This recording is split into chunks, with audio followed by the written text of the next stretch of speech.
Bismillahirrahmanirrahim. Muzammil Rauf Khan here, 9th class. As you know, we are discussing unit number 4, that is turning effect of forces.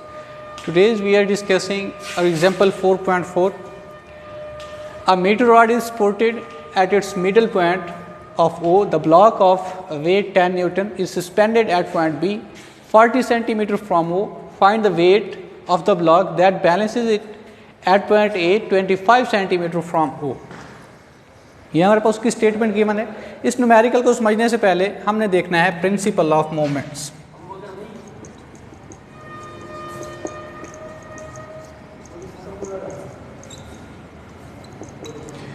Principle of moments हमारे पास क्या होता है? Principle of moments के अंदर दो moments हमारे पास जो उसके मोमेंट्स के असूल हैं उसमें दो चीज़ें पाई जाती हैं। एक होती है क्लॉकवाइज मोमेंट, एक होती है एंटी क्लॉकवाइज मोमेंट।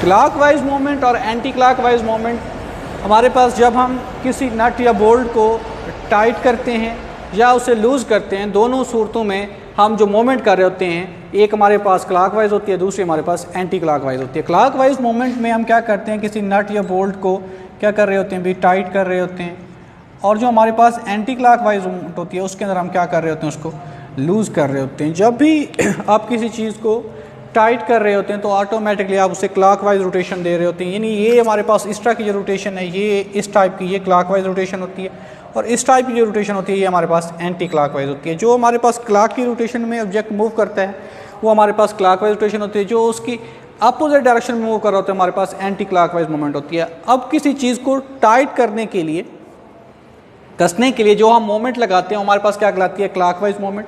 और किसी ऑब्जेक्ट को जब हम लूज़ करने के लिए, ढीला करने के लिए जो मोमेंट हम अडॉप्ट कर रहे होते हैं हमारे पास क्या कहलाती है, एंटी क्लॉकवाइज मोमेंट।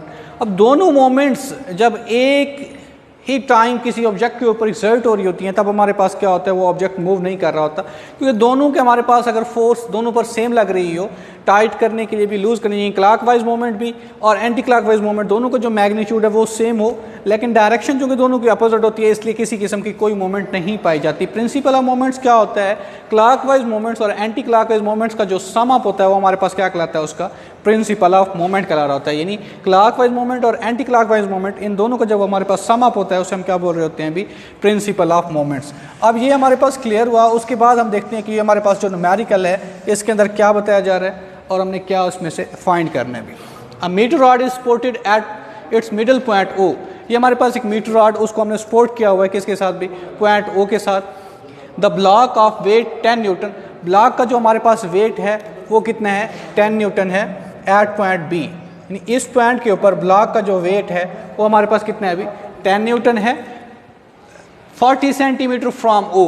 यानी ओ से बी का जो हमारे पास डिस्टेंस है वो हमारे पास कितना है अभी, 40 सेंटीमीटर। ये उसका मोमेंट आर्म हमारे पास जो गिवन है वो 40 सेंटीमीटर है। Find the weight of the block that balances at point ए।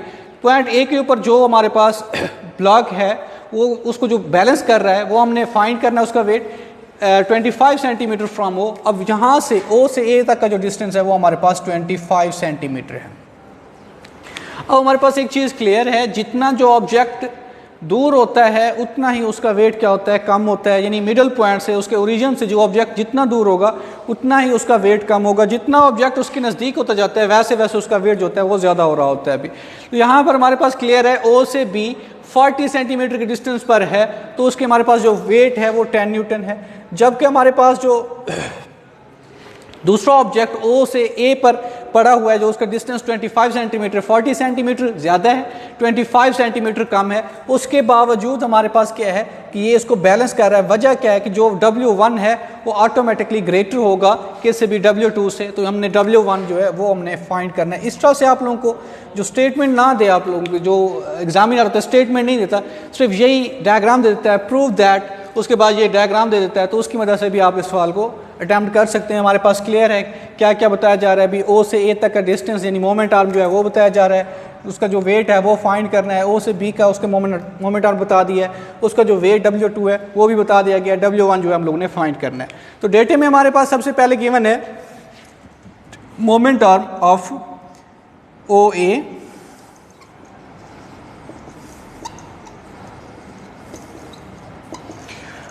ए हमारे पास जो है ये, चूंकि पहला हमारे पास उसकी लेंथ मोमेंट आर्म को एल से रिप्रेजेंट करते हैं, तो हमारे पास L1 हो जाएगा, दैट इज 25 सेंटीमीटर। इसे हम मीटर में जब कन्वर्ट करेंगे तो डिवाइड बाई 100 कर देंगे, छोटे यूनिट से बड़े में जा रहे हैं तो डिवाइड कर देंगे, तो ये हमारे पास मीटर हमने लगा दिया। यहाँ पर सेंटीमीटर ख़त्म किया है, उसकी जगह पर 100 लगा, क्योंकि सेंटी की वैल्यू भी 10⁻⁻² होती है।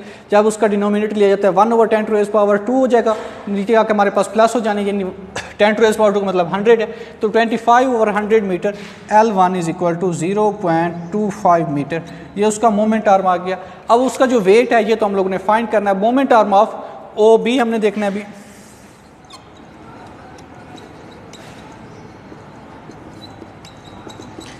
L2 that is 40 centimetre.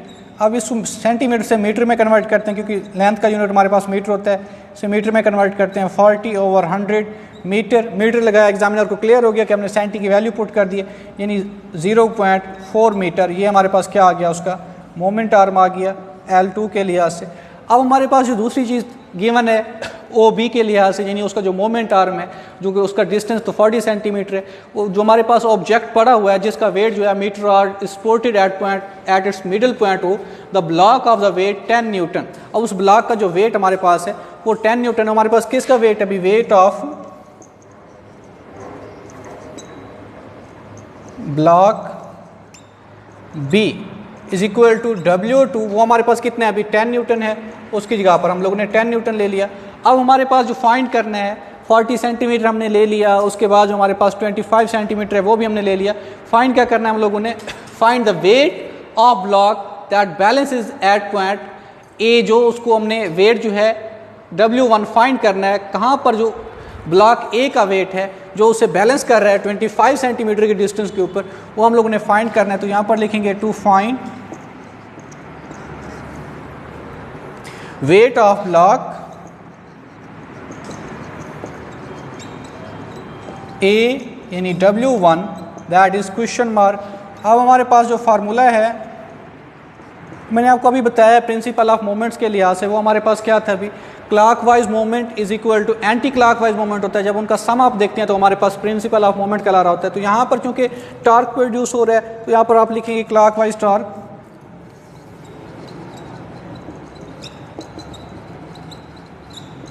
Is equal to anti clockwise torque. आगे उसकी कैलकुलेशन है अभी,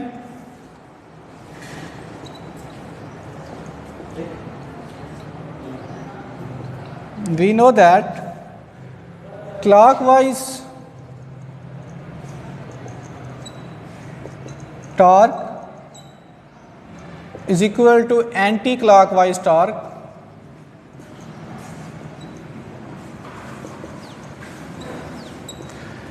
अब clockwise torque anti clockwise torque तो हमें पता है कि torque is equal to F multiplied by L होता है। ये इसका फार्मूला अगर यहाँ पर मैं राइट कर लूँ, टार्क का F मल्टीप्लाइड बाई L।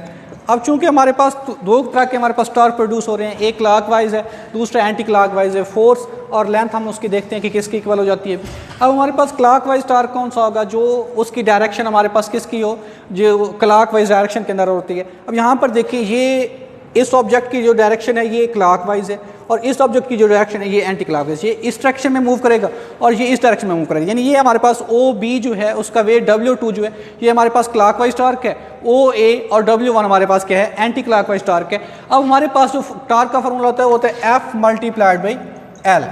अब यहाँ पर F हमारे पास गिवन नहीं है, F is equal to W।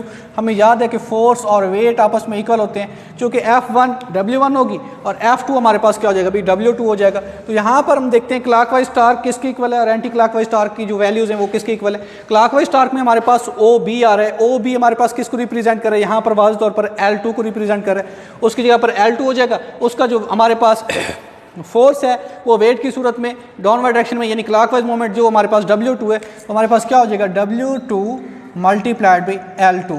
Anti clockwise moment देखते हैं, एंटी क्लॉकवाइज उसका जो टार्क है, एंटी क्लॉकवाइज टार्क में हमारे पास क्या है अभी, OA उसका मोमेंट आर्म है, ये हमारे पास उसकी लेंथ हो जाती है OA, हमारे पास L1 को रिप्रेजेंट कर रहा है और उसका जो वेट हमारे पास W1 वो हमने फाइंड करना है, F मल्टीप्लाइड बाई L होता है। तो F की जगह पर W1 मल्टीप्लाइड बाई L1 हो जाएगा। अब इनकी वैल्यूज़ देखते हैं कौन सी चीज़ें फाइंड करनी है, कौन सी गिवन है। W2 हमारे पास गिवन है अभी 10 की, उसकी जगह पर हमने 10 ले लिया, इंटू L2 हमने निकाला हुआ है 0.4, उसकी जगह पर 0.4 हो गया अभी, इज इक्वल टू W1 हमने फाइंड करना है, इंटू L1 हमारे पास निकला हुआ है 0.25, उसकी जगह पर 0.25 वैसे का वैसे। अब 10 मल्टीप्लाइड में 0.4 करते हैं तो हमारे पास क्या हो जाता है अभी, 4 रह जाता है अभी। मजीद इसको देख लेते हैं।